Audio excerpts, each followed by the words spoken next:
Kaswabe, this 2026, kung balak mong magkaroon or target mong bumili ng isang brand new na pickup truck, yung tipong hindi mo naman kinakailangan yung super feature pack talaga katulad ng mga rivals niya na sobrang rugged, high performance, tapos brand-driven perception na lang or clout chasing, di ba? Eto, panalo siya dahil solid value for money, kaya niya ang mga light work, decent features, at ang importante, everyday pickup truck pa rin siya. What I have here is the 2026 MG TRQL, and on this video, ipapakita ko sa inyo kung bakit kaya niyang abutin na ang presyo niya ay 1.3 million pesos lang. Then after that, let's get behind the wheel para malaman mo ang kanyang driving dynamics. Suabe, let's begin.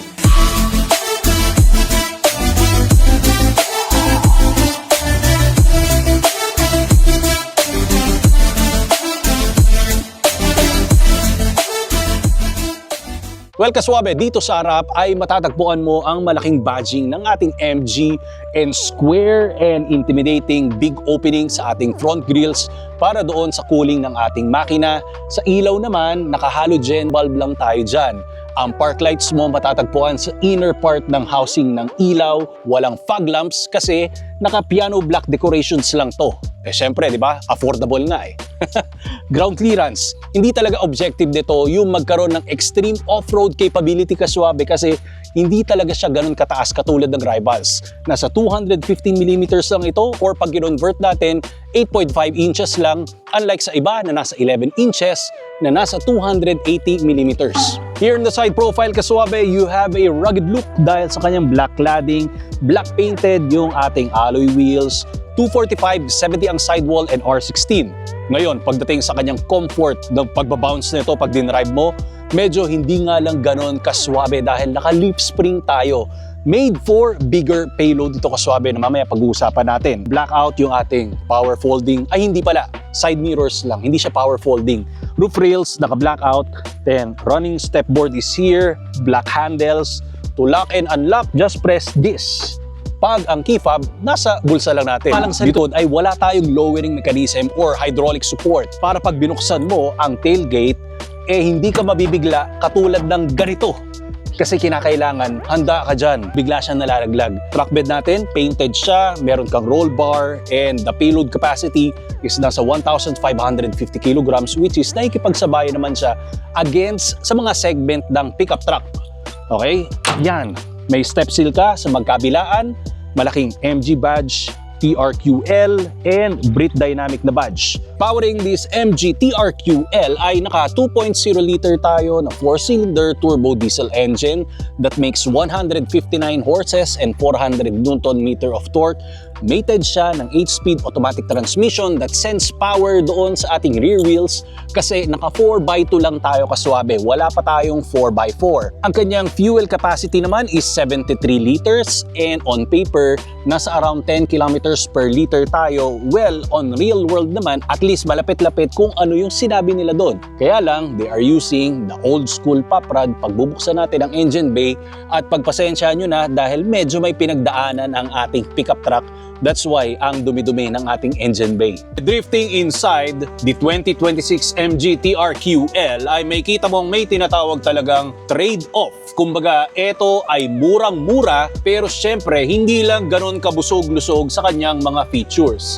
Ang ilan sa mga sasabihin ko, ito ang aking mga napansin. Sa ating manibela, naka-manual adjustment tayo pero tilting lang ang ating manibela. Yung seats natin, it is power adjusted or power adjustment. Sorry, mali ako. 6-way ito. Ito naman ay manual adjustment kaswabe. Dito sa ating dashboard, ang iniisip mo rito ay isa itong leather and medyo may pagka-squishy pero hard plastic nga lang yan. Don't worry kasi yung mga red stitching natin ay tunay naman. We don't have vanity mirror and wala ka lang lights. And of course, kung mapapansin natin ay ang ating bubungan, hindi siya nakapanoramic na mga sunroof or kahit dito man lang sa driver. Para sa akin, hindi naman nagmamatter masyado yon kasi alam mo naman ang panahon dito, ayokong masyadong nasisilaw or mainit sa interior cabin, di ba? Subjective na rin yon para sa mga buyers ng mga pickup truck. Anyway, ang mga pagkukwentuhan pa natin dito, some other, we have a spoon feeding na mga details. Katulad Katulad na lang kung paano mo bubuksan ang ating glove box compartment. Understandable naman pag meron kang nakitang switch dito or press button switch tuloy ay pag pinress mo yun, ito yung magbubukas, pero dito may word talaga na push. Sinasabi niya na ito yung paraan paano mo mabubuksan ang iyong compartment sa harap.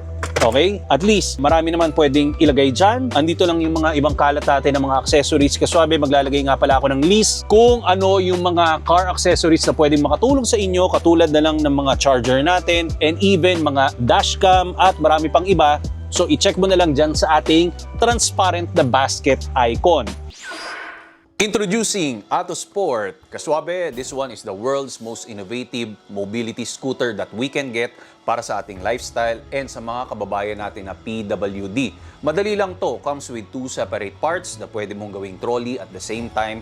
Installed nga pala doon sa harap ang iyong illuminated LCD display for you to see the performance and enhanced lighting system para sa safety precautions pag nasa road ka or sidewalk na pwede mong ilagay sa sports car or regular car na trunk kasi maliit lang ito and very lightweight.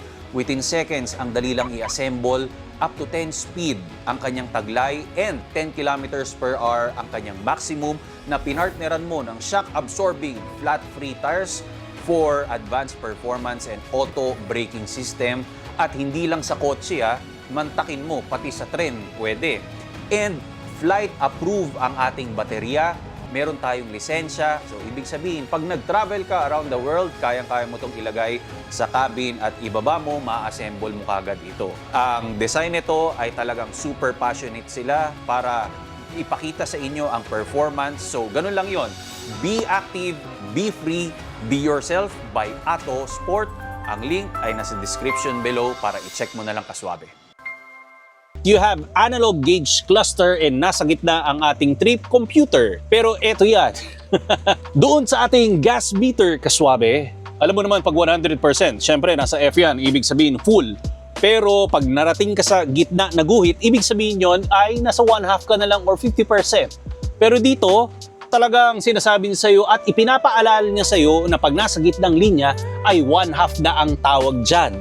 That's why meron kang indication and even doon sa ating vehicle speed na usually pag merong digital number dyan, alam mo na ang speed yon. Pero dito talagang pinapaalala niya sa'yo na itong 0 na to or kung anumang digital number ang meron dito or pag nag-i-increase siya ang iyong vehicle speed. Baka nga naman yung iba balito kung ano nga ba itong mga detalye na to.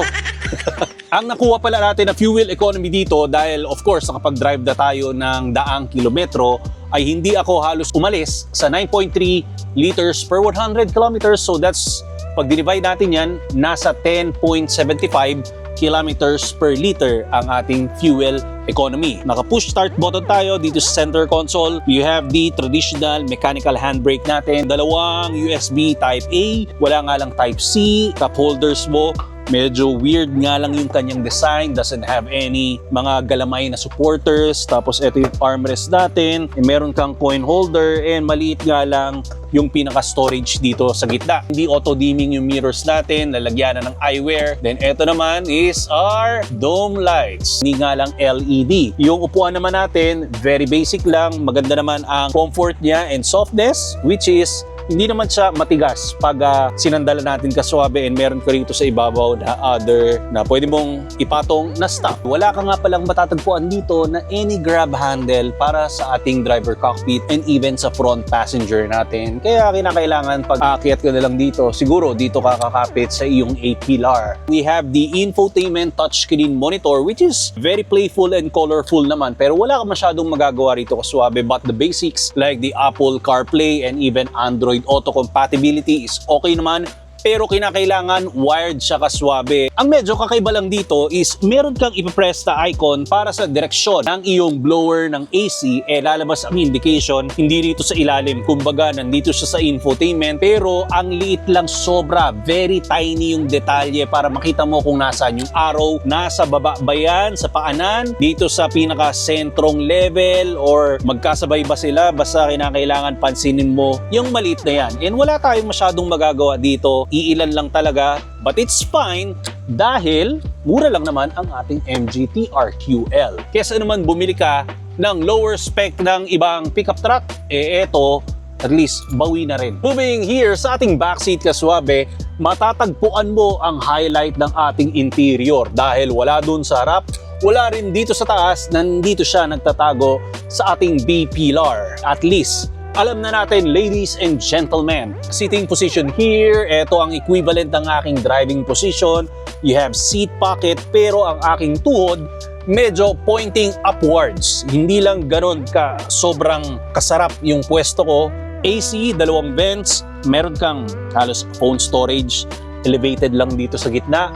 Then meron kang strap dito para pwede natin iangat yung mga seats natin if you need some storage para dito sa loob na ayaw mong ma-expose siya dun sa labas. Armrest here, you have dalawang cup holders, tapos the door bins, kasya naman ang mga bottles natin like the mga mineral water. Yun lang ang nakikita ko rito sa ating backseat. Very basic yung mga detalye, and you have map lights. So this time naman, pakita ko sa inyo ang ating test drive impressions. Kaswabe, I am behind the wheel of the 2026 MG Torque L or TRQ.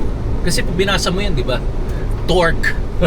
So again, this one has 400 Newton meter of torque, which is higher ito compared sa kanyang mga rivals. Pero when it comes sa kanyang horsepower, ay hindi naman siya medyo nasa above average na segment kaswabe, dahil mas marami dyan umaabot ng 200 plus, more powerful, and iba-iba talaga ang kanilang karakter.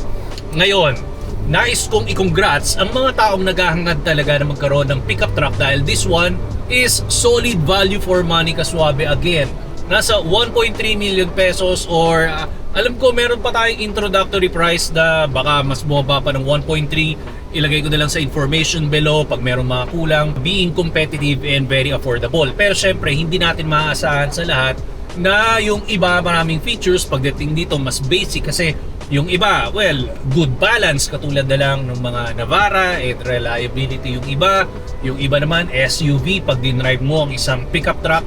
Okay, pero eto kaswabe, this one is for me nasa kalagitnaan talaga siya, being average pag dinrive natin.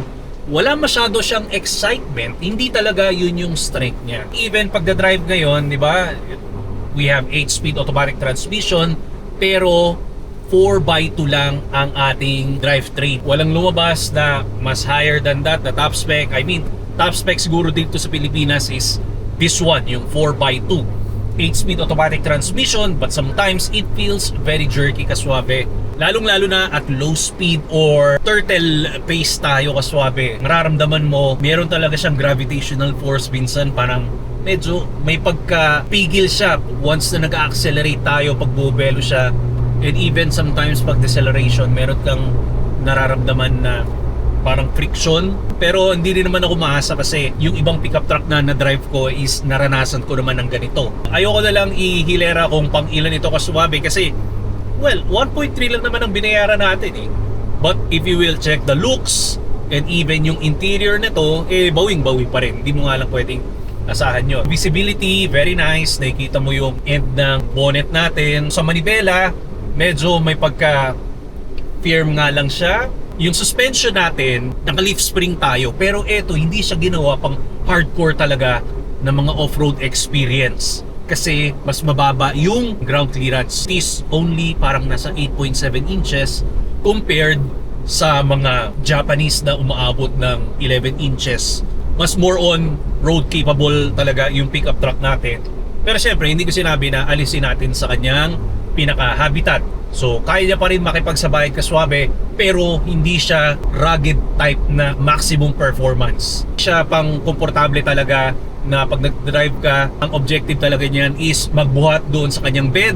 Pero pag sa mga pasahero, for me, mas gumagana yung mga, syempre, coil spring, naka-multi-link. Talagang medyo ramdam natin yung pagka-bumpy niya, lalong-lalo na sa mga pavement na mga in-scam.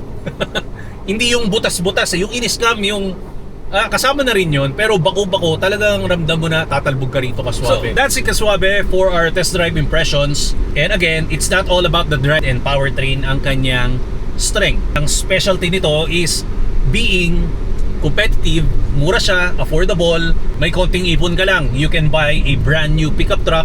And of course, yung design language niya for the exterior and interior, dun ka naman makabawi talaga kaswabe. Moving from point A to point B without crazy details and amenities. This one works for you. Wala lang yung mga hinahanap natin like the grab handle and mga panoramic na sunroof, di ba? 4x4, mga locking differentials. At least, buo pa rin. Meron kang pickup truck sa worth na 1.4 million pesos. So that's it. Maraming salamat. God bless. More power and more performance. Check mo na lang kaswabe yung mga related videos sa mga ginagawa natin ngayon.